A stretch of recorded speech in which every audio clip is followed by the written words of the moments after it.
బాబుకు చెబుతా మళ్ళీ పేకాట ఆడిస్తా, రాష్ట్రమంతా క్లబ్బులు తెరిపిస్తాం టీడీపీ ఎమ్మెల్యే దగ్గుబాటి వెంకటేశ్వర ప్రసాద్. ప్రజాప్రతినిధిగా ఎన్నికయ్యి పేకాట నిర్మూలించాల్సిన ఎమ్మెల్యే దగ్గుబాటి వెంకటేశ్వర ప్రసాద్ అట. చంద్రబాబు నాయుడు గారితో చెప్పి మళ్ళీ పేకాట ఆడుకునే వసతి కల్పిస్తా, జూదాన్ని ఎంకరేజ్ చేస్తా అని తెలుగుదేశం పార్టీ ఎమ్మెల్యే చెప్తుండు. రాష్ట్రంలో మళ్ళీ జూదం పురి విప్పింది.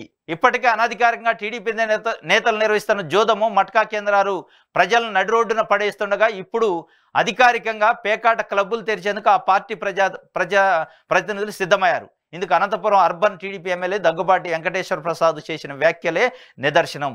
2 రోజుల కిందట ఆయన పాల్గొన్న సమావేశానికి సంబంధించిన వీడియో ఒకటి బయటకు వచ్చింది. ఆ సమావేశంలో టీడీపీ ఎమ్మెల్యే మాట్లాడుతూ అనంతపురం క్లబ్బులో దాదాపు 4 ఏళ్లు అయింది పేకాట తీసేసి, ఇక్కడ పేకాట ఆడించేందుకు ఇప్పటికే కలెక్టర్తో మాట్లాడాను, జిల్లాలోనే కాదు రాష్ట్ర వ్యాప్తంగా ఉన్న క్లబ్లలో పేకాట ఆడేందుకు ముఖ్యమంత్రి చంద్రబాబుతో మాట్లాడతా అంటూ పేకాట రాయిళ్లకి మద్దతు ఇచ్చాడు. ఎవడన్నా ఒక ఎమ్మెల్యే గెలిస్తే, ఎంపీ గెలిస్తే, ఎమ్మెల్సీ గెలిస్తే ఏం చేయాలా? ప్రజలకు సంబంధించి తాగునీరు లేదా, నేను ఇప్పిస్తా చంద్రబాబు నాయుడు గారితో ముఖ్యమంత్రితో మాట్లాడాను అలా. లేదు విద్యకు సంబంధించి సరైన వస్తువులు లేవా, నేను ఇప్పిస్తా అనాల. వైద్యానికి సంబంధించి హాస్పిటల్ లేదా, నేను గట్టిస్తా, నేను మాట్లాడతా అనాల. ఏం చెప్తుండేనా?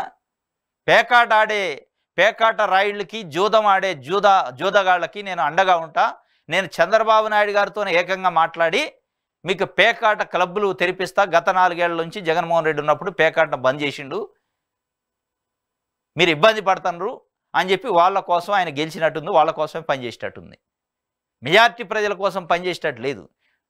ప్రజలకు కావాల్సిన ఇల్లు, వాకిలి, వైద్యం, విద్య వాటిపైన లేదు. వాటి గురించి మాట్లాడితే సంతోషించేటోళ్ళే. బాబుకు చెప్పి నేను మళ్ళీ పేకాట ఆడిస్తా, మొత్తం జూదం చేపిస్తా అని చెప్తుండు.